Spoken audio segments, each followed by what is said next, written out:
എന്താണ് ഈ ബിസിനസ്? ഞാൻ സിനിമയെ പറ്റിയല്ല പറയുന്നത്, ബിസിനസ് ഓഫ് മലയാളം സിനിമ. അത് ആ ബിസിനസ് എന്താണെന്ന് തിരിച്ചറിയില്ലാത്തവരാണ് സിനിമയിലേക്ക് വരുന്നത്. അവർ ഒരു പാഷൻ, ഒരു ഓമന പേര് അവർ ഇട്ടു. അത് പാഷനല്ല. സിനിമകളുടെ എണ്ണം കുറഞ്ഞു, വളരെയധികം കുറഞ്ഞു. ഇപ്പൊ വരുന്ന പടങ്ങളൊന്നും ഓടിയില്ലെങ്കിൽ സിനിമാ തിയേറ്റർ അടച്ചു കിടക്കും.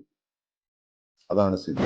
അപ്പൊ ഇതിൽ ഏറ്റവും ഇവർ ചെയ്യുന്ന വേറൊരു ദ്രോഹം എന്താണെന്ന് വെച്ച് കഴിഞ്ഞാല്, ഇവരെ കൂട്ടായിട്ട് വെച്ചുകൊണ്ട് നടക്കുന്ന പ്രൊഡക്ഷൻ മാനേജേഴ്സ് മറ്റുള്ളവരും നമ്മളൊക്കെ ഒരു ലിമിറ്റഡ് ബഡ്ജറ്റിൽ സിനിമ എടുക്കാൻ ശ്രമിക്കുമ്പോൾ ഇവരുടെ പ്രൊഡക്ഷനിലെ ആ ബഡ്ജറ്റിംഗ് ഒക്കെ പൊളിച്ചുകൊണ്ടുള്ള സിനിമ പ്രൊഡക്ഷൻ അവർ നടക്കുന്നു. ഞാൻ പ്രൊഡ്യൂസറാണെന്ന് നമ്മുടെ നാട്ടിൽ ഫ്ലെക്സ് വെച്ചു, അതിനുശേഷം സിനിമ ഇറങ്ങിയില്ലെങ്കിൽ മോശമല്ലേ എന്ന് പറയണമായിട്ട് ഒരു പ്രൊഡക്ഷൻ അല്ല.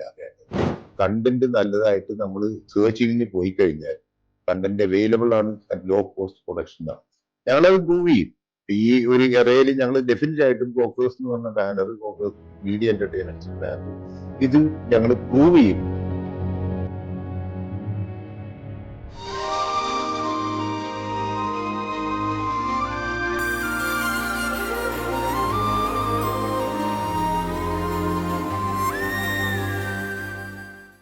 Welcome back to Kokers entertainment. അപ്പോൾ ഇന്നത്തെ നമ്മുടെ ചിന്താവിഷയം എന്ന് പറയുന്നത് സിനിമയാണ്. സിനിമയെ കുറിച്ച് ഒരുപാട് കാര്യങ്ങൾ നമുക്ക് സംസാരിക്കാനുണ്ട്. ഇന്ന് സിനിമയെ കുറിച്ച് സംസാരിക്കാൻ എന്നോട് കൂടിയുള്ളത് കോക്കേഴ്സ് ഫിലിമിന്റെ എല്ലാമായ സിയാദ് കോക്കറാണ്. നമസ്കാരം സർ. നമസ്കാരം. Welcome to the show. Okay, so സിനിമയിലെ പ്രൊഡ്യൂസറിന്റെ റോള് ഏത് രീതിയിലാണ്, എത്രത്തോളാണ് എന്ന് സംസാരിക്കുന്നതിനോടൊപ്പം തന്നെ ഇപ്പൊ നമ്മൾ മലയാള സിനിമ എടുക്കുകയാണെങ്കിൽ വളർച്ചയും തളർച്ചയും ഒക്കെ ഫേസ് ചെയ്തുകൊണ്ടിരിക്കുകയാണ് മലയാള സിനിമ. അപ്പൊ പലപ്പോഴും നമ്മൾ ബോക്സ് ഓഫീസിൽ ഹിറ്റ് ആയിക്കൊണ്ടിരിക്കുന്ന ഫിലിംസ് എന്നൊക്കെ പറയുമ്പോഴും പ്രൊഡ്യൂസേഴ്സിന്റെ ഭാഗത്തുനിന്ന് വളരെ വലിയൊരു പരാജയം അല്ലെങ്കിൽ നമുക്ക് ലോസ് ഉണ്ടായിക്കൊണ്ടിരിക്കുകയാണ് എന്ന് അവർ പറയുന്ന ആ ഒരു വീക്ഷണം ഉണ്ടല്ലോ, ആ ഒരു സ്റ്റേറ്റ്മെന്റ്, അതിനെ എങ്ങനെയാണ് വീക്ഷിക്കുന്നത്? അല്ല, ഞാൻ പറയുന്നതെന്ന് വെച്ചാല് ഇങ്ങനെ ഒരു ട്രാജഡി എന്ന് തന്നെ ഞാൻ പറയുള്ളൂ മലയാള സിനിമക്ക് ഉണ്ടായിട്ടില്ല ഇത്രയും വർഷത്തിന്റെ ഇടയിൽ. ഏകദേശം 100 വർഷത്തോളം കഴിഞ്ഞു മലയാള സിനിമയുടെ ചരിത്രം പറയുകയാണെങ്കിൽ. പക്ഷേ നമ്മളെ ഒരു കാലത്തും ഇല്ലാത്ത മാറ്റൊരു ട്രാജഡിയാണ് ഇപ്പോൾ ഉണ്ടായിക്കൊണ്ടിരിക്കുന്നത്. 100 ചില്ലാനും സിനിമകൾ കഴിഞ്ഞ കൊല്ലത്തെ പിന്നെ ലാസ്റ്റ് കുറെ വർഷങ്ങൾക്ക് മുമ്പുള്ള കാര്യം ഞാൻ പറയുന്നില്ല, ലാസ്റ്റ് വർഷം തന്നെ. അതായത് നമ്മൾ ഇതിലൊക്കെ ഇൻവോൾവ് ചെയ്ത് ഇതിന്റെ സംഘടനാ രീതിയിലും മറ്റുള്ള രീതിയിലൊക്കെ ഇൻവോൾവ് ചെയ്ത് മനസ്സിലാക്കിയ കാര്യങ്ങളാണ്. നേരിട്ടും എനിക്ക് അനുഭവങ്ങളുണ്ട് അതിന്റെ കാര്യങ്ങളെ പറ്റി. ഈ സിനിമ എന്ന് പറയുന്നത് ഞാൻ പറഞ്ഞ മാതിരി ഒരു എന്താ പറയാ, ഒരു പാഷനാണ് എന്ന് തിരിച്ചറിഞ്ഞ് വരാത്തവരെ ഒരു കൂട്ടമാണ് ഇവിടെ ഉണ്ടായിരുന്നത്. ഇപ്പൊ എനിക്ക് അതെങ്ങനെ പറയാൻ പറ്റുള്ളൂ, ബിക്കോസ് ഇപ്പൊ ലാസ്റ്റ് ഞാൻ ഒരു മീറ്റിംഗ് അറ്റൻഡ് ചെയ്യുമ്പോൾ പറഞ്ഞത് 4 പടങ്ങളുടെ ആപ്ലിക്കേഷൻസ് ആണ് ഇപ്പൊ വന്നേക്കുന്നത്. 40 പടവും 50 പടവും വന്നിരുന്ന സ്ഥലത്ത് 4 പടങ്ങളുടെ ശരിക്കും വന്നിരുന്നത്. ഒന്നാമത് ബേസിക് ആയിട്ടൊരു കാര്യം എനിക്കിതിൽ പറയാനുള്ളത് എന്ന് കഴിഞ്ഞാല്, സിനിമ എന്താണെന്നറിയാതെയാണ് പല സിനിമയും ഇവിടെ നടക്കുന്നത്. എന്താണ് ഈ ബിസിനസ്? ഞാൻ സിനിമയെ പറ്റിയല്ല പറയുന്നത്, ബിസിനസ് ഓഫ് മലയാളം സിനിമ. അത് ആ ബിസിനസ് എന്താണെന്ന് തിരിച്ചറിയില്ലാത്തവരാണ് സിനിമയിലേക്ക് വരുന്നത്. അവർ ഒരു പാഷൻ, ഒരു ഓമന പേര് അവർ ഇട്ടുപിടിക്കും. മനസ്സിലായോ? അത് പാഷനല്ല. പാഷനല്ല എന്ന് പറയാൻ കാരണം എന്താ വെച്ച് കഴിഞ്ഞാല്, ഇവരുണ്ടാക്കിയ ഏതെങ്കിലും ഒരു സിനിമയിലെ ഒരു പാട്ട് വരെയും നമുക്ക് ആസ്വദിക്കാൻ പറ്റിയിട്ടില്ല. രണ്ടാമത്തെ കാര്യം, നഷ്ടങ്ങളുടെ കണക്കല്ലാതെ എന്തിനാ സിനിമ എടുത്തു എന്ന് അവരോട് ചോദിച്ചു കഴിഞ്ഞാൽ അവർക്ക് അതിന് ഉത്തരവില്ല. അപ്പൊ റോങ് ഗൈഡൻസിൽ കൂടെ വന്നിട്ട് എനിക്ക് കുറെ പൈസ ഉണ്ട് എന്റെ കയ്യിൽ, ആ പൈസ വെച്ചൊരു സിനിമ എടുക്കണം, അതിനെന്ത് മുതൽ മുടക്ക് വരുമെന്ന് വരെ അവർ അന്വേഷിക്കുന്നില്ല. മനസ്സിലായ? അങ്ങനെ ഉണ്ടാക്കുന്ന ഒരു പ്രവണത കുറെ വർഷങ്ങളായിട്ട് ഇവിടെ നടന്നു. ആ വർഷങ്ങളായിട്ട് നടന്നതിന്റെ പരിസമാപ്തിയാണ് ഇപ്പൊ ഈ വർഷം. നമുക്കിപ്പൊ ഈ പറഞ്ഞ ഏപ്രിൽ മെയ് എന്ന് പറയുന്നത്. ഈ സമയത്ത് സിനിമകളുടെ എണ്ണം കുറഞ്ഞു, വളരെയധികം കുറഞ്ഞു. ഇപ്പൊ വരുന്ന പടങ്ങളൊന്നും ഓടിയില്ലെങ്കിൽ സിനിമാ തിയേറ്റർ അടക്കം ഇവിടെ കൂട്ടും. അതാണ് സ്ഥിതി. ബിക്കോസ് എല്ലാ പടങ്ങളും എല്ലാ തിയേറ്ററിലും കളിക്കാൻ പറ്റില്ല. അപ്പം സൂപ്പർ ഹിറ്റ് ആയിരിക്കുന്ന സിനിമകൾ, ആ സിനിമകൾ കളിക്കുന്ന തിയേറ്റർ സർവൈവ് ചെയ്യുന്നല്ലാതെ ബാക്കിയുള്ള സിനിമകൾക്ക് അവിടെ സിനിമ കളിക്കാനുള്ള, അല്ലെങ്കിൽ കളിച്ചു കഴിഞ്ഞാൽ ആള് കയറാനുള്ള സാധ്യതയില്ല. അങ്ങനെ വരുമ്പോൾ സിനിമ തിയേറ്റേഴ്സ് ക്ലോസ് ഡൗൺ ചെയ്തേ പറ്റുള്ളൂ. പിന്നെ ഈ പാഷൻ എന്ന് പറഞ്ഞിട്ട് വരുന്ന ആൾക്കാരെ മിസ്ഗൈഡ് ചെയ്യുന്ന ഒരു വലിയ സമൂഹം ഈ ഇൻഡസ്ട്രിയിലുണ്ട്. അത് ആരും പർപ്പസ്ഫുൾ ആയിട്ട് അവരവരുടെ വയറ്റിപ്പഴപ്പിന് വേണ്ടി അവരവർ ചെയ്യുന്നതാണ്. ഞാൻ ആരെയും കുറ്റപ്പെടുത്തുന്നില്ല. ബിക്കോസ് ഞങ്ങളൊക്കെ സിനിമ തുടങ്ങുന്ന കാലത്ത് ഒരു പ്രൊഡക്ഷൻ എക്സിക്യൂട്ടീവ് എന്ന് പറഞ്ഞ ഒരു വാല്യുബിൾ പേഴ്സണാലിറ്റി ഉണ്ട്. ഈവൻ അങ്ങേര് പ്രൊഡ്യൂസറിന് വരെയും കൺട്രോൾ ചെയ്യും അദ്ദേഹം. അങ്ങനെ ഒരു കപ്പാസിറ്റി ഉള്ളവരാണ് അന്ന് ഉണ്ടായിരുന്നത്. ഇന്നതല്ല. ഇന്ന് ആർക്ക് വേണമെങ്കിലും പ്രൊഡക്ഷൻ എക്സിക്യൂട്ടീവ് കൺട്രോളും ആകാം. അങ്ങനെ ഇത് വന്നു കഴിഞ്ഞപ്പോഴത്തേക്കും അവർക്കറിയാം ഇയാൾ ഈ സിനിമയും കഴിഞ്ഞ് ആ വഴി പൊക്കോളും.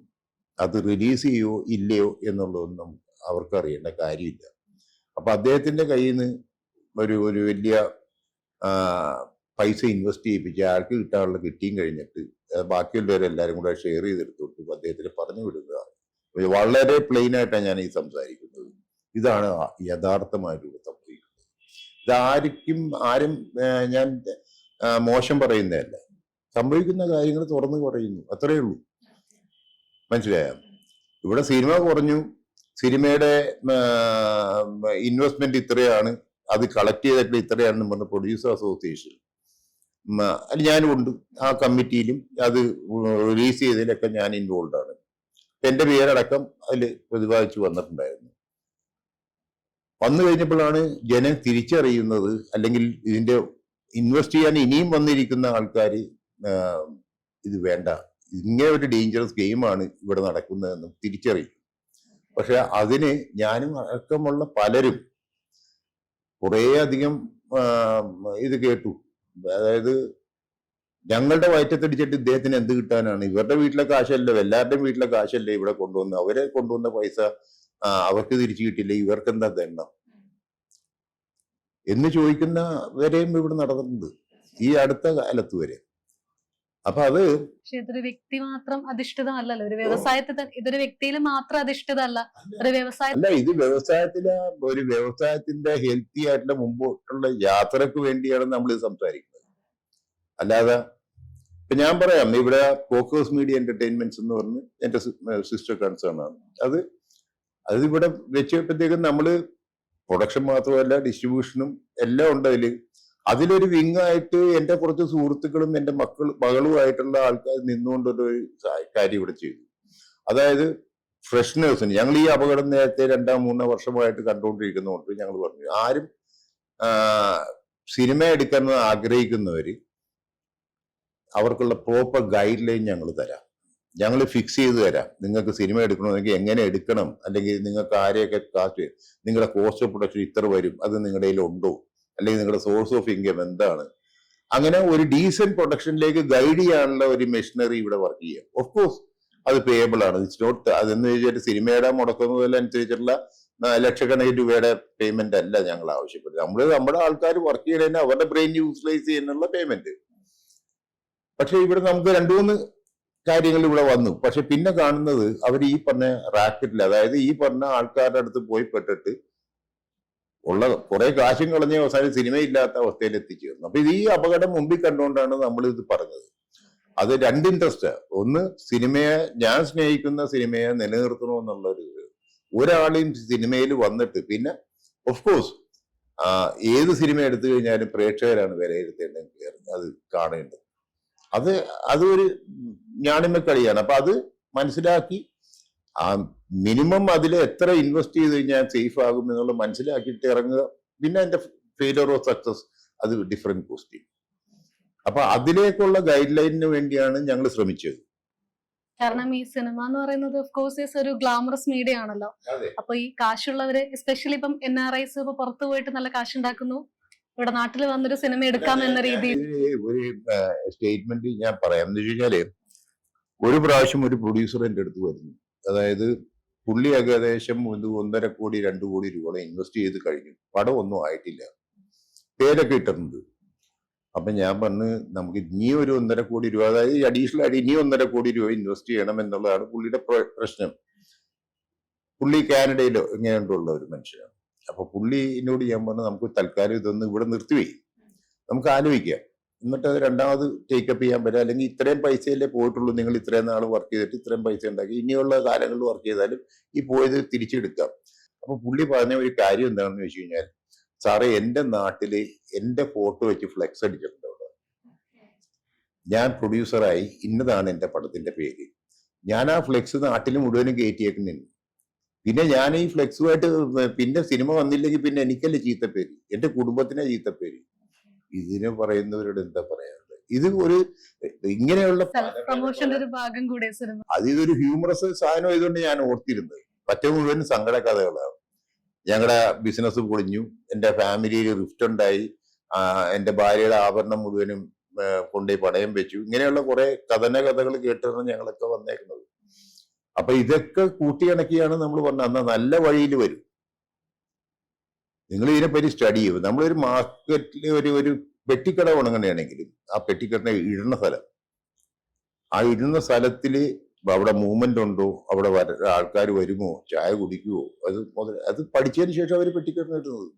അല്ലെ തിരക്കുള്ള സ്ട്രീറ്റിൽ കൊണ്ടേ പെട്ടിക്കട ഇടുള്ളൂ. അപ്പൊ അതിനെ പറ്റിയുള്ള ഒരു സ്റ്റഡി വരെ ബേസിക് ആയിട്ട് ഇല്ലാതെ ഇവിടെ സിനിമ പ്രൊഡക്ഷൻ നടക്കുന്നു. അപ്പൊ ഇതിൽ ഏറ്റവും ഇവര് ചെയ്യുന്ന വേറൊരു ദ്രോഹം എന്താണെന്ന് വെച്ച് കഴിഞ്ഞാല്, ഇവരെ കൂട്ടായിട്ട് വെച്ചുകൊണ്ട് നടക്കുന്ന പ്രൊഡക്ഷൻ മാനേജേഴ്സോ മറ്റുള്ളവരും നമ്മളൊക്കെ ഒരു ലിമിറ്റഡ് ബഡ്ജറ്റിൽ സിനിമ എടുക്കാൻ ശ്രമിക്കുമ്പോൾ ഇവരുടെ പ്രൊഡക്ഷനിലെ ആ ബഡ്ജറ്റിംഗ് ഒക്കെ പൊളിച്ചുകൊണ്ടുള്ള സിനിമ പ്രൊഡക്ഷൻ അവർ നടക്കുന്നത്. അതിനൊരു എക്സാമ്പിൾ പറയുകയാണെങ്കിൽ, ഞാൻ ഒരു ആർട്ടിസ്റ്റിന്റെ അടുത്ത് ഞാൻ എന്റെ കമ്പനിയിൽ നിന്ന് പോയി എനിക്ക് വേണ്ടി സംസാരിക്കുന്ന ഒരു സോ കോൾഡ് എമൗണ്ട് ഉണ്ടാവും. അപ്പൊ ആ എമൗണ്ടിൽ കൂടുതൽ ഇവര് കൊടുത്തു കഴിയുമ്പോഴത്തേക്ക് അത് ഫീസിബിൾ അല്ല, മേടിക്കുന്ന അയാൾക്കും അറിയാം. പിന്നെ ആരെങ്കിലും ഇക്കാലത്ത് എനിക്ക് കൂടുതൽ പൈസ തരാം എന്ന് പറഞ്ഞാൽ വേണ്ടാന്ന് പറയൂ. ഞാൻ കഴിഞ്ഞ പടത്തിന് ഇതാ മേടിച്ചു, അത് കാരണം അത് തന്നാൽ മതി എന്ന് ആരും പറയില്ല. അപ്പൊ അവരെന്ത് ചെയ്യുന്ന വെച്ച് കഴിഞ്ഞാൽ ആ പൈസ മേടിക്കും. പിന്നെ അവര് പറയുന്നത് അത് അവിടെയാണ് നമ്മുടെ ഒരു കാര്യം എന്ന് വെച്ച് കഴിഞ്ഞാല്, പിന്നെ അവരുടെ റേറ്റ് അതായി. എന്റെ കഴിഞ്ഞ പടത്തിന് അത് ഓടിയോ ഇല്ലയോ എന്നുള്ളതല്ല അവര് പറയുന്നത്. എന്റെ റെമ്യൂണറേഷൻ ഇപ്പൊ കഴിഞ്ഞ പടത്തിന് ഞാൻ മേടിക്കും ഇത്രയും, അത് കാരണം ഇപ്പൊ അതാണ് മേടിക്കുന്നത്. നമ്മൾ ഞെട്ടിപ്പോവും, മനസ്സിലായി? അപ്പൊ അഭിനേതാക്കൾക്ക് പൈസ കൊടുക്കുന്നതിന്റെ എതിർപ്പല്ല പറയുന്നത്, അവരുടെ ഒരു മാർജിന്റെ അപ്പുറത്തേക്ക് നിന്ന് കാര്യങ്ങൾ ചെയ്യാൻ ശ്രമിച്ചു കഴിഞ്ഞാൽ. പക്ഷെ അവിടെയും ഞാൻ കുറ്റം പറയുന്നത് പ്രൊഡ്യൂസേഴ്സിന് തന്നെ. ബിക്കോസ് ഇത് ഫീസിബിൾ അല്ല ഇങ്ങനെ പോയി കഴിഞ്ഞാൽ എന്ന് മനസ്സിലാക്കി കഴിഞ്ഞാൽ നിങ്ങൾ ചെറുകിട സിനിമയിലേക്ക് വരണം. ചെറിയൊരു സിനിമയെന്ന് ഞാൻ ഉദ്ദേശിക്കുന്നത്, ഞാൻ തന്നെ നിർമ്മിച്ചിട്ടുള്ള മോഹൻലാൽ നായകനായിട്ടുള്ള സന്മനസ്സുള്ള ഒരു സമാധാനവും മഴവിൽ കാവടിയും എങ്ങനെയുള്ള സിനിമകളൊക്കെ ഞാൻ ഉണ്ടാക്കിയത് ഇതൊന്നുമല്ല. ഇങ്ങനെയുള്ള വലിയ പ്രകമ്പനമൊന്നും കാണിച്ചിട്ടല്ല ഉണ്ടാക്കിയേക്കുന്നത്. അന്നും ആ കോസ്റ്റ് കൺട്രോൾ എന്ന് പറയുന്ന ഫാക്ടർ ഉണ്ട്. അപ്പൊ അന്ന് സ്പെൻഡ് ചെയ്തിട്ടുള്ള സിനിമകൾ വളരെ കുറവാണ്, മനസ്സിലായ? അപ്പൊ അങ്ങനെ ഒരു മാർഗത്തിൽ നിന്നാണ് നമ്മൾ പിന്നെ ഇതൊക്കെ കാണുന്നത്. അപ്പൊ എന്തുകൊണ്ട് പ്രൊഡ്യൂസേഴ്സ് ചിന്തിക്കുന്നില്ല? അതായത് ഞങ്ങൾ ഈ കോസ്റ്റിനപ്പുറത്തേക്ക് ഒരു സിനിമ എടുക്കുന്നില്ല, പക്ഷെ ആ കണ്ടന്റ് നന്നായിരിക്കണം. എപ്പോഴും നമ്മളൊരു ബുക്ക് കൈ കിട്ടിക്കഴിഞ്ഞാൽ അത് 2 പേജ് വായിച്ചു കഴിയുമ്പോൾ മടുക്കുക തോന്നുന്നതിന് പകരം ഇനിയും വായിക്കാനുള്ള ഒരു പ്രചോദനം ഉണ്ടെങ്കിൽ തീർച്ചയായിട്ടും വായിച്ചിരിക്കും. അപ്പൊ അത് നാച്ചുറലി ഈ പറഞ്ഞ മാതിരി നമുക്ക് കണ്ടന്റ് നല്ലതായിട്ട് നമ്മൾ സെർച്ചിങ്ങിന് പോയി കഴിഞ്ഞാൽ കണ്ടന്റ് അവൈലബിൾ ആണ് അറ്റ് ലോ കോസ്റ്റ് പ്രൊഡക്ഷൻ നടത്താം. ഞങ്ങളത് പ്രൂവ് ചെയ്യും. ഈ ഒരു എറയിൽ ഞങ്ങൾ ഡെഫിനറ്റ് ആയിട്ടും കോക്കേഴ്സ് എന്ന് പറഞ്ഞ ബാനർ, കോക്കേഴ്സ് മീഡിയ എന്റർടൈൻമെന്റ്സിന്റെ ബാനറും ഇത് ഞങ്ങൾ പ്രൂവ് ചെയ്യും ഡെഫിനറ്റ് ആയിട്ടും. പക്ഷെ നമുക്ക് കണ്ടുപോകാൻ സ്ട്രെയിൻ ഉണ്ട് അതിൽ. ഒഴുക്കിനെതിരെ നീന്തുക എന്ന് പറയുന്ന സംഭവം ഉണ്ടല്ലോ. അപ്പൊ അതേമാതിരി നാച്ചുറലി നമുക്ക് അതിന് സ്ട്രെയിൻ ഉണ്ട് അത് കണ്ടെത്താനായിട്ട്. അപ്പൊ ഞങ്ങൾക്ക് നല്ലൊരു ഗ്രൂപ്പ് ഓഫ് ആൾക്കാർ ഉള്ളപ്പോഴത്തേക്ക് ആ ഗ്രൂപ്പ് ഓഫ് ആൾക്കാരായിട്ട് ചിന്തിച്ച് അത് അങ്ങനത്തെ കഥകൾ എടുത്താൽ നല്ലതാണോ?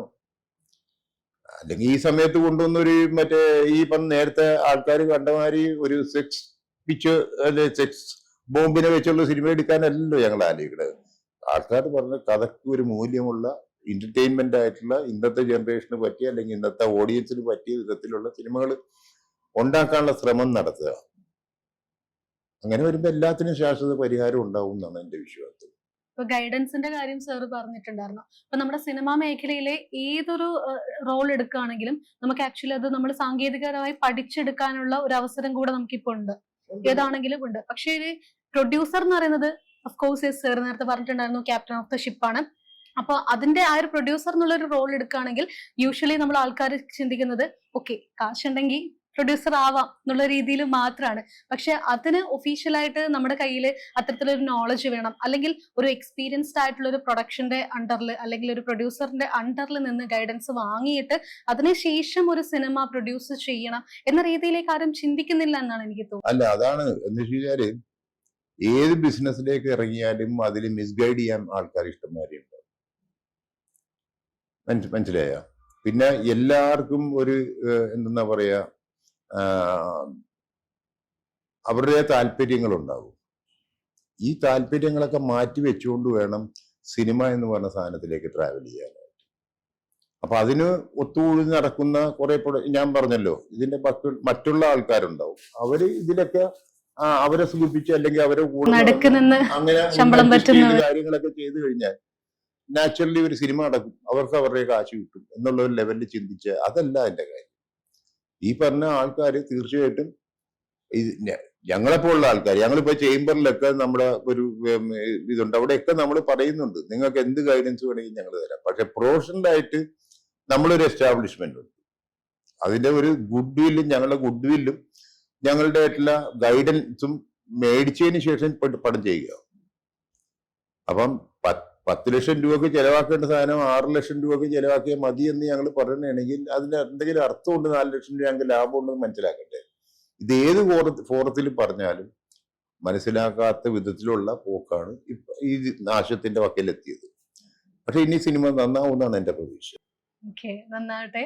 അതേസമയം തന്നെ ഇപ്പൊ നമ്മള് ഒരു കാലഘട്ടത്തില് ഇപ്പൊ 90, 120 ദിവസമൊക്കെ കൊണ്ട് സിനിമ എടുക്കാൻ പറ്റുമായിരുന്നു. പക്ഷെ ഇന്ന് അത് 6 മാസം, 1 വർഷം അങ്ങനെ നീണ്ടു പോവുകയാണ്. അപ്പൊ കാലം കഴിയുന്നതോറും നമുക്ക് ഓഫ്കോഴ്സ് നമുക്ക് ചെലവും കൂടിക്കൊണ്ടിരിക്കുകയാണ്. അപ്പൊ പ്രൊഡ്യൂസറിന് ഒരു അധിക ഭാരമായിട്ട് മാറിക്കൊണ്ടിരിക്കുകയാണ്. അപ്പൊ ഇതിങ്ങനെ ടൈം ഇങ്ങനെ ഡ്യൂറേഷൻ മാറ്റിക്കൊണ്ടിരിക്കുകയാണ്. അലസത. എനിക്ക് അതിന് ഒറ്റ ആൻസറേ ഉള്ളൂ, അലസത. എന്ന് വെച്ച് കഴിഞ്ഞാല് ഇത് ശരിക്കും പറഞ്ഞാൽ ഒരു ഷൂട്ടിംഗ് എന്ന് പറയുന്നത് അല്ലെങ്കിൽ ഫിലിമിന്റെ എക്സിക്യൂഷൻ എന്ന് പറയുന്നത് പ്രോപ്പർ പ്ലാനിങ്ങോട് കൂടി വേണം പോകാനായിട്ട്. ഇന്ന് കണ്ടുപിടിച്ചേക്കുന്ന എല്ലാ കാര്യങ്ങളും പണ്ട് ഞങ്ങളൊക്കെ ഷൂട്ട് ചെയ്യുന്ന സമയത്ത് മോണിറ്റർ എന്ന് പറയുന്ന സാധനം തന്നെ ഇല്ല, ഈ ലേപ്പൽ മൈക്സോ കാര്യങ്ങളോ ഇല്ല. മനസ്സിലായ? അപ്പൊ അങ്ങനെ വരുമ്പോഴത്തേക്കും ആ കാലഘട്ടം തൊട്ടിട്ട് ഈ കാലഘട്ടം വരെ വന്നിരിക്കുന്ന ഡിഫറൻസ് മനസ്സിലാക്കാതെ, അതായത് എനിക്ക് ക്രെഡിറ്റ് കിട്ടണം, ഞാൻ ഇന്നത്തെ മോസ്റ്റ് മോഡേൺ ക്യാമറയാണ് യൂസ് ചെയ്തേക്കുന്നത് പറഞ്ഞുള്ള ക്രെഡിറ്റ് മതി. പക്ഷെ അതിന്റെ യൂസേജ് എനിക്കെങ്ങനെയാണെന്ന് ടെക്നീഷ്യൻ അറിയില്ല. പിന്നെ ഇന്ന ടൈപ്പ് ഓഫ് ലൈറ്റ്സ്, ആ ലൈറ്റ്സ് കംപ്ലീറ്റ് ഞാൻ വരുത്തണം, റെന്റ് ഔട്ട് ചെയ്യണം. അത് പ്രൊഡ്യൂസറിന്റെ ചെലവിലാണെന്ന് ആലോചിക്കണം, എന്നാലേ ഡയറക്ടറിന് വാല്യൂ ഉണ്ടാവും. കണ്ടമാനം ഇൻഷുറൻസ് എനിക്ക് അതിനെപ്പറ്റി പോയി നമ്മളിങ്ങനെ നമ്മളുടെ ഇതിനു വേണ്ടി ചെയ്യുന്ന ഒരു കാര്യത്തിലായതുകൊണ്ട് എനിക്ക് ആരെയും ആക്ഷേപിക്കേണ്ട കാര്യമില്ല. ഇതിൽ നിന്ന് മനസ്സിലാക്കുന്നവർക്ക് മനസ്സിലാവും എന്താ കാര്യം എന്നുള്ളത്. ഒരു ലേബലിന്റെ പുറകെ മാത്രം പോയിക്കൊണ്ടിരിക്കുകയാണ്. അതെ, എന്താ വെച്ചാല് ലൈക്ക് നിങ്ങൾ ഒരു കാര്യം വളരെ സിമ്പിൾ ആയിട്ട് എക്സ്പ്ലെയിൻ ചെയ്യാം. നമ്മള് കമ്പ്യൂട്ടർ വന്നു, അന്ന് ഗവൺമെന്റ് വേറൊരു ഗവൺമെന്റ്, ഐ മീൻ ലെഫ്റ്റിസ്റ്റ് എന്ന് പറയാം, കമ്പ്യൂട്ടറിനെതിരായി. ബിക്കോസ് കമ്പ്യൂട്ടർ വന്നു കഴിഞ്ഞാൽ തൊഴിലവസരങ്ങൾ നഷ്ടപ്പെടും എന്ന് പറഞ്ഞവരാണ് ഒരു സമയത്തുണ്ടായത്. പക്ഷെ കമ്പ്യൂട്ടർ വന്നു, അതിന്റെ ജനയുഗത്തിന്റെ ഭാഗമായിട്ട് വന്നു. ഈ കമ്പ്യൂട്ടർ വന്നതിന് ശേഷം ഫാഷന് വേണ്ടി കമ്പ്യൂട്ടർ മേടിച്ചു വെക്കേണ്ട കാര്യമുള്ളൂ. അപ്പൊ ഞാനിവിടെ ഒരു ഫോക്കസ് ഫിലിംസിന്റെ പ്രൊപ്പറേറ്ററാണ്. എന്റെ ടേബിളിൽ ഒരു കമ്പ്യൂട്ടർ വെറുതെ ഇരിക്കട്ടെ എന്ന് ഞാൻ വിചാരിച്ചു കഴിഞ്ഞാൽ ആ കാശ് പോയതല്ലേ ഉള്ളൂ. ഇതേപോലെ തന്നെ ലാപ്ടോപ്പ്, അതിന്റെ സെക്കൻഡ് വെർഷനാണ് ലാപ്ടോപ്സ് ആയത്, കുറെ കൂടെ ഹാൻഡി ആയിട്ട് കാര്യങ്ങൾ ചെയ്യും. ഒരു ലാപ്ടോപ്പ് ഇരിക്കട്ടെ, ഇതാണ് ഇപ്പോഴത്തെ ഫാഷൻ എന്നും പറഞ്ഞ് ഞാൻ എടുത്തു വെക്കുകയാണെങ്കിൽ അതിന്റെ ABCD എനിക്കറിയില്ല, അത് ഓൺ ചെയ്യാനും അറിയില്ല. എനിക്ക് ആവശ്യമുള്ള അപ്ഗ്രേഡേഷൻസ് അതില്ലാതെ വർക്ക് ചെയ്യാൻ ശ്രമിച്ചു കഴിഞ്ഞാൽ അതാണ് ഇവിടുത്തെ ഈ പറഞ്ഞ ഡേയ്സ് നീളുന്നതിന്റെ ഒരു റീസൺ. മനസ്സിലായ? രണ്ടാമത്തെ റീസൺ ആണ് പ്രോപ്പർ വർക്കൗട്ട് ഇല്ലാതെ സിനിമ ചെയ്യാൻ ശ്രമിക്കുന്നത്. ഒരു സിനിമ ചെയ്യുമ്പോഴത്തേക്കും സിനിമ ചെയ്യേണ്ട രീതികളുണ്ട്. ആ സിനിമ കഥ കണ്ടെത്തി നമ്മൾ സ്ക്രിപ്റ്റ് ചെയ്ത് വായിച്ചു കഴിയുമ്പോഴത്തേക്കും എത്ര ദിവസം, ഡേ ആൻഡ് നൈറ്റ് ഷൂട്ടിങ് എത്ര ദിവസം വേണം എന്നുള്ളൊരു ഫിക്സേഷൻ എവിടെയില്ല. പ്രൊഡ്യൂസർ ആണെങ്കിൽ ഇതിനെപ്പറ്റി ബോധേഡും അല്ല. ബിക്കോസ് അവർക്ക് അറിയില്ല അതിനെപ്പറ്റി. ചിലപ്പോൾ ഫസ്റ്റ് ടൈം പ്രൊഡ്യൂസർ ആയിരിക്കാം, സെക്കൻഡ് ടൈം പ്രൊഡ്യൂസർ ആണെങ്കിലും അവര്, അല്ലെങ്കിൽ തേർഡ് ടൈം ഒരു ഇപ്പോഴത്തെ സ്റ്റാൻഡിങ് പ്രൊഡ്യൂസർ ആണെങ്കിലും തുടങ്ങിപ്പോയി ഇത്തരം പൈസ ഇൻവെസ്റ്റ് ചെയ്ത് ഇനിയിപ്പോ എങ്ങനെയും തീർത്തെടുക്കാം എന്നുള്ള ആദ്യം കൊണ്ട് നടക്കുന്ന ഒരു വിഭാഗം എന്റെ സുഹൃത്തുക്കളായ ആൾക്കാർ. അപ്പൊ അതൊരു എന്തെന്ന് പറയാ, അതൊരു കഴിവില്ലായ്മയുടെ അല്ല, നിവൃത്തികേടിന്റെ ഭാഗമാണ്. പക്ഷെ അതല്ല എന്റെ പ്രോപ്പർട്ടി. അപ്പോ സിയാദ് കോക്കർ എന്ന വ്യക്തി പ്രൊഡ്യൂസർ എന്ന നിലയിൽ ആക്ച്വലി ഒരുപാട് വർഷക്കാലമായി ഫിലിം ഇൻഡസ്ട്രിയിലുള്ള ഒരു വ്യക്തിയാണ്. അപ്പൊ അതേസമയം തന്നെ ഒരു പ്രൊഡ്യൂസർ എന്ന നിലയിൽ തന്നെ ഇപ്പം തിരക്കഥയാണെങ്കിലും റൈറ്റേഴ്സിന്റെ കൂടെ ആണെങ്കിലും ഈവൻ ലിറിസിസ്റ്റിന്റെ കൂടെ ആണെങ്കിലും ഒക്കെ ജോയിന്റ് ആയിട്ട് വർക്ക് ചെയ്യുന്ന ഒരു വ്യക്തിയാണ്. ഈവൻ പ്രൊഡ്യൂസർ എന്നുള്ള രീതിയിൽ ഒരു ക്യാഷ് എന്നുള്ള രീതിയിലേക്ക് അല്ലെങ്കിൽ ഇൻവെസ്റ്റ്മെന്റ് എന്നുള്ള രീതിയിലേക്ക് മാത്രമല്ല, സിനിമയുടെ എല്ലാ പാർട്ടിലും ഉണ്ട്. അപ്പൊ നമ്മൾ പ്രൊഡ്യൂസേഴ്സിനെ കുറിച്ച് സംസാരിക്കുമ്പോൾ, അപ്കമിങ് പ്രൊഡ്യൂസേഴ്സിനെ കുറിച്ച് സംസാരിക്കുമ്പോൾ എന്താണ് വളരെ എക്സ്പീരിയൻസ്ഡ് ആയിട്ടുള്ള ഒരു പ്രൊഡ്യൂസർ എന്ന നിലയിൽ അവരോട് പറയാനുള്ളത്? അല്ല, ഞാൻ എൻ്റെ ഒരു പാത്ത് കറക്റ്റ് ആണെന്ന് തോന്നലാണ് എനിക്കുള്ളത്. എന്ന് വെച്ച് കഴിഞ്ഞാൽ ഞാൻ ഡേ വൺ എന്ന് വെച്ച് കഴിഞ്ഞാൽ നമ്മളൊരു കഥ ലോഞ്ച് ചെയ്യണ സമയത്ത് ആ കഥ നമ്മളൊരു രൂപമുണ്ടാക്കി ആ സമയം തൊട്ട് ഞാൻ ഇൻവോൾവ് ആണ്. അതിൻ്റെ കാസ്റ്റിങ്ങിലാണെങ്കിലും മറ്റുള്ള ഏത് മേഖലകളിലാണെങ്കിലും ഞാൻ അതിൽ ഇൻവോൾവ് ആണ്.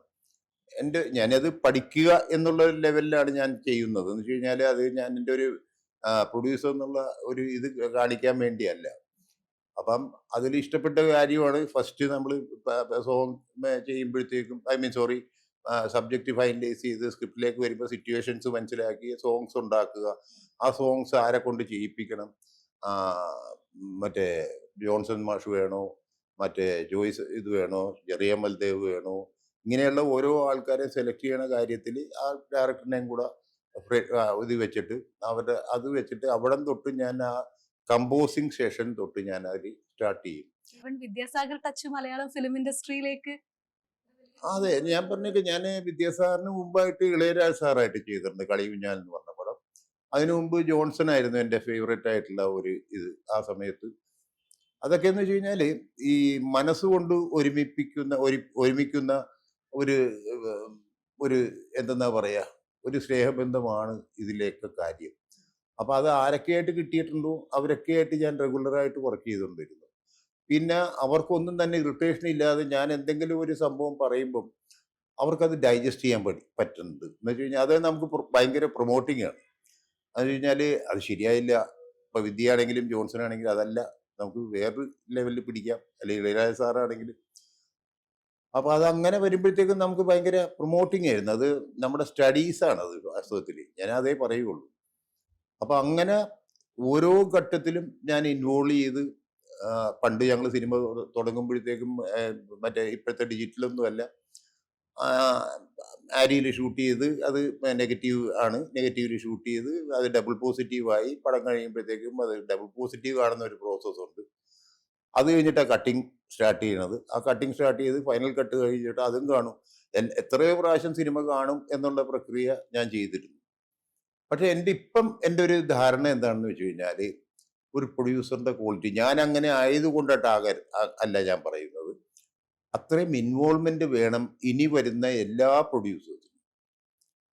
ശരിക്കും പറഞ്ഞാൽ I am a bad business man ഈ സിനിമ ഇൻഡസ്ട്രീനെ ഉദ്ദേശിച്ചിട്ട്, പക്ഷെ സിനിമ പ്രൊഫഷനെ ഉദ്ദേശിച്ചത്. ബിക്കോസ് ഞാൻ പൈസയുടെ കാര്യത്തിൽ ലാഭം എങ്ങനെ കിട്ടും എന്നുള്ളതിനെ പറ്റിയല്ല സ്റ്റഡി നടന്നത്.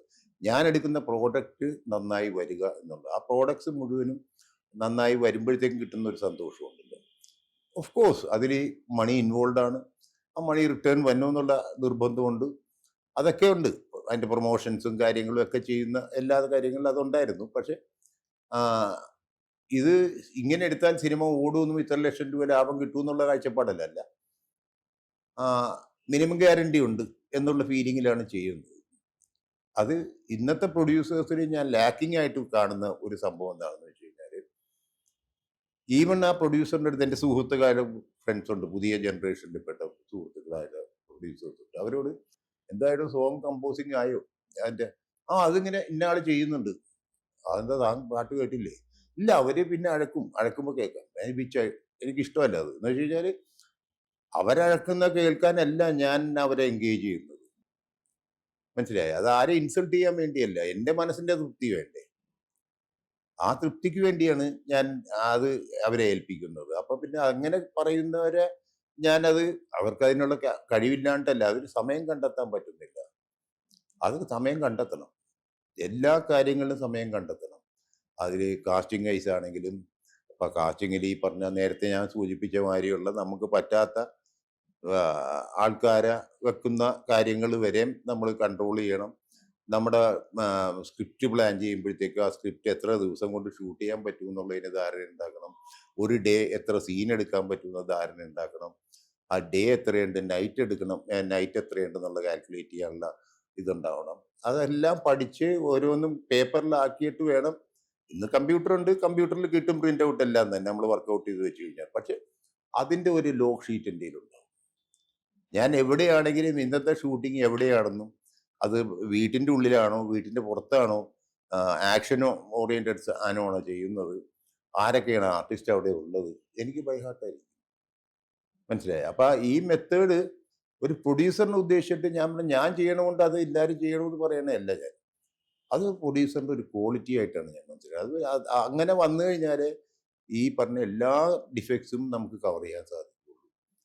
എസ്കലേഷൻ ഓഫ് ബഡ്ജറ്റ് ഇന്നുള്ള പല പല പ്രോബ്ലങ്ങൾ തന്നെ നൈറ്റ് ആൻഡ് ഡേ ഷൂട്ട് ചെയ്ത് കഴിയുമ്പോഴത്തേക്കും നമ്പർ ഓഫ് ഡേയ്സ് കൂട്ടുന്നു. നിങ്ങളൊക്കെ ചോദിക്കുന്ന ചോദ്യം അതായിരുന്നു, നമ്പർ ഓഫ് ഡേയ്സ് ഫിക്സ് ചെയ്യണമെന്ന്. അപ്പം നമ്പർ ഓഫ് ഡേയ്സ് കൂടി പോകുന്നത് എങ്ങനെയാണ്, അത് കൂടി പോകുമോ പോവാതിരിക്കുമോ എന്നൊക്കെയാണ് നമുക്കൊരു കാൽക്കുലേറ്റഡ് മെത്തേഡിൽ കൂടെ പോകണമെന്നുണ്ടെങ്കിൽ തീർച്ചയായിട്ടും ഇങ്ങനെയുള്ള ഒരു സിസ്റ്റമാറ്റിക് ലെവലിലാണ് ശരിക്കും ഹോളിവുഡ് പിക്ചേഴ്സ് തന്നെ എല്ലാം ഇതേമാതിരി അക്യുറേറ്റ് ആയിട്ട് പ്ലാൻ ചെയ്തിട്ടാണ് കാര്യങ്ങൾ ചെയ്യുന്നത്. അല്ലാതെ നാളെ കാലത്ത് ഷൂട്ടിംഗ് എന്നും പറഞ്ഞാൽ ആര് ഇറങ്ങി തിരിക്കാറില്ല. അങ്ങനെ പല ഇതിൽ വളരെ ചെറിയ രീതിയിൽ ഭക്ഷണം കൊടുക്കുന്ന ആൾക്കാരുടെ വരെ ഒരു എന്താ പറയുക സാങ്ക്ടിറ്റി നമ്മൾ ശ്രദ്ധിച്ചിരിക്കണം. ബിക്കോസ് നല്ല ഫുഡായിരിക്കണം കൊടുക്കേണ്ടത്. ആ ഫുഡിന് എന്തൊക്കെയായിരിക്കും, എവിടെ നിന്നാണ് അത് മേടിക്കുന്നത്, അല്ല തട്ടിപ്പ് കൂടാതെ ചീഞ്ഞ സാധനങ്ങൾ മേടിക്കാതിരിക്കുക, ഇങ്ങനെയൊക്കെയുള്ള അതുവരെയും ശ്രദ്ധിക്കുന്ന ഒരാളാണ് ഞാൻ. ഇന്നത്തെ ജനറേഷനിൽ അതിന് താല്പര്യമുള്ളവർ ഉണ്ടാകാം, ഇല്ലെന്ന് ഒരിക്കലും ഞാൻ പറയുന്നില്ല. പക്ഷെ ഇത്രയൊക്കെ ചെയ്തു കഴിഞ്ഞാലും ജയവും പരാജയവും അത് ഡെഫിനറ്റ് ആയിട്ട് ഏത് ഫീൽഡിലും നിങ്ങൾ നോക്കിക്കോളൂ. അതിപ്പോൾ സിനിമ മാത്രം, സിനിമ ആയതുകൊണ്ട് 10 പേര് കൂടുതൽ അറിയുന്നു. അല്ലാത്ത ബിസിനസ് ഇവിടെ തന്നെ എറണാകുളത്ത് ജനിച്ചു വളർന്ന എനിക്ക് എത്രയോ ബിസിനസ് പീപ്പിൾ ഇവിടെ ഉണ്ടായിരുന്നു, എത്രയോ ആൾക്കാർ. അവരൊക്കെ അവരുടെ വേറെ ജനറേഷൻ അല്ലെങ്കിൽ ആ ബിസിനസ് വേറെ ആൾക്കാരാണ് നടത്തുന്നത്. അത് കാലത്തിന്റെ ഒരു കാര്യമാണത്. അപ്പൊ അത് വെച്ചിട്ട് നമ്മൾ സിനിമ കാണരുത്. സിനിമ കാണേണ്ടത് നമ്മൾ ക്ലിയർ ആണോ, നമ്മളുടെ ഒരു ഒരു ഒരു ഇൻട്രസ്റ്റ് അതിൽ പാഷൻ എന്ന് പറയുന്നതിന് അർത്ഥങ്ങളുണ്ട്. അല്ല, പാഷൻ എന്ന് പറയാൻ ഒരു ഇംഗ്ലീഷ് വേർഡാണ്. ആ പാഷൻ എന്താണെന്ന് തിരിച്ചറിയണം. സിനിമ എടുത്ത് ഫോട്ടോ വെക്കണം. ഞാൻ നേരത്തെ പറഞ്ഞില്ലേ, ഫ്ലെക്സിൽ ഞാൻ പ്രൊഡ്യൂസറാണെന്ന് പറഞ്ഞ നാട്ടിൽ ഫ്ലെക്സ് വെച്ചു. അതിനുശേഷം സിനിമ ഇറങ്ങിയില്ലെങ്കിൽ മോശമല്ലേ എന്ന് പറയണ മാതിരത്തെ ഒരു പ്രൊഡക്ഷൻ അല്ല വേണ്ടത്. അപ്പൊ ഇന്നത്തെ ജനറേഷൻ തീർച്ചയായിട്ടും ഈ ഡെഡിക്കേഷൻ പലർക്കും ഇല്ല, എനിക്കറിയാം. അത് നമ്പർ ഓഫ് ഡേയ്സ് ഒക്കെ കൂടുതൽ വളരെ വളരെ വളരെ കൂടുതലാണ് ഇന്നത്തെ സിനിമയുടെ ഒരു ഇതിൽ. എനിക്ക് കോട്ട് ചെയ്ത് പറയാൻ പറ്റില്ല, ഇങ്ങനെ നമ്മുടെ ഒരു പ്രൈവറ്റ് ടോക്ക് ആയതുകൊണ്ടിട്ട് കോട്ട് ചെയ്ത് പറയാനാണെങ്കിൽ ഇഷ്ടംമാതിരി കാര്യങ്ങളുണ്ട് എനിക്ക് പറയാനായിട്ട്. പിന്നെ ഈ തർക്കവും ബഹളവും കാര്യങ്ങളും ഒക്കെ ഇങ്ങനെ സിസ്റ്റമാറ്റിക് ആയിട്ട് പോകുന്ന ഒരു പ്രൊഡ്യൂസറിനെ ഉദ്ദേശിച്ചിട്ട് ഇക്കാലത്തും ഒരു പ്രശ്നം ഉണ്ടാകില്ല എന്ന് തന്നെയാണ് എൻ്റെ വിശ്വാസം. തീർച്ചയായും ഓരോ പ്രൊഡ്യൂസേഴ്സും ഇതുപോലെ ഒരു വാസ്റ്റ് നോളജ് ഒക്കെ ഉണ്ടായിട്ട് നല്ലൊരു ഗൈഡൻസോട് കൂടി ഒരുപാട് സിനിമകൾ ഇറക്കാൻ സാധിക്കട്ടെ അല്ലേ? തീർച്ചയായിട്ടും വരട്ടെ. സിനിമക്ക് നല്ലത് വരണം. നമുക്ക് ശേഷം പ്രളയമൊന്നല്ലല്ലോ നമ്മൾ വിശ്വസിക്കുക. നമുക്ക് ശേഷവും നല്ലൊരു സിനിമകളുടെ ഒരു എറ തന്നെ ഉണ്ടാവണമെന്ന് ആഗ്രഹിച്ചിട്ടാണ്. ഞാൻ നേരത്തെ പറഞ്ഞല്ലോ, നമ്മളൊരു ഗൈഡ് ലൈൻ, നമ്മൾ അങ്ങനെയുള്ളവരെ സഹായിക്കാൻ വേണ്ടിയുള്ള ഞങ്ങളുടെ ഈ ഫോക്കസ് മീഡിയ എൻ്റർടൈൻമെൻറ്റ്സിൻ്റെ ഒരു വിങ് തന്നെ അതിലുണ്ട്. അങ്ങനെ വരുന്നവർക്ക് ഞങ്ങൾ സ്വാഗതം നൽകിക്കൊണ്ട് കാര്യങ്ങൾ ചെയ്തു കൊടുക്കാൻ തയ്യാറാണ്. ഇന്ന് ദൈവാനുഗ്രഹിച്ചാൽ ഇൻഡസ്ട്രിയിൽ നമ്മളെപ്പോലുള്ള ഒരാൾക്കാരെ ഇറങ്ങിക്കഴിഞ്ഞാൽ അവരെ ഗൈഡ് ചെയ്യാൻ സാധിക്കും.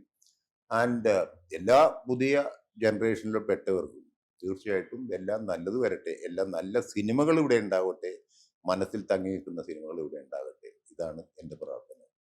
Okay, thank you so much sir. തീർച്ചയായും അതുപോലെ തന്നെ ഒരുപാട് സാധ്യതകൾ ഫോക്കസ് ഫിലിമിന് ഉണ്ടാവട്ടെ എന്ന് ആശംസിക്കുന്നു. Thank you, thank you, thank you. അപ്പോൾ ഇന്ന് നമ്മൾ സംസാരിച്ചത് മലയാള സിനിമയെക്കുറിച്ചും വ്യവസായത്തെക്കുറിച്ചും ഒരുപാട് വെല്ലുവിളികളെ കുറിച്ചും ഒക്കെയാണ്. അപ്പോൾ മലയാള സിനിമാ ലോകം ഇനിയും ഇനിയും ഒരുപാട് വളർച്ചയിലേക്ക് എത്തട്ടെ അല്ലേ? അതെ, തീർച്ചയായിട്ടും. തീർച്ചയായിട്ടും. Thank you.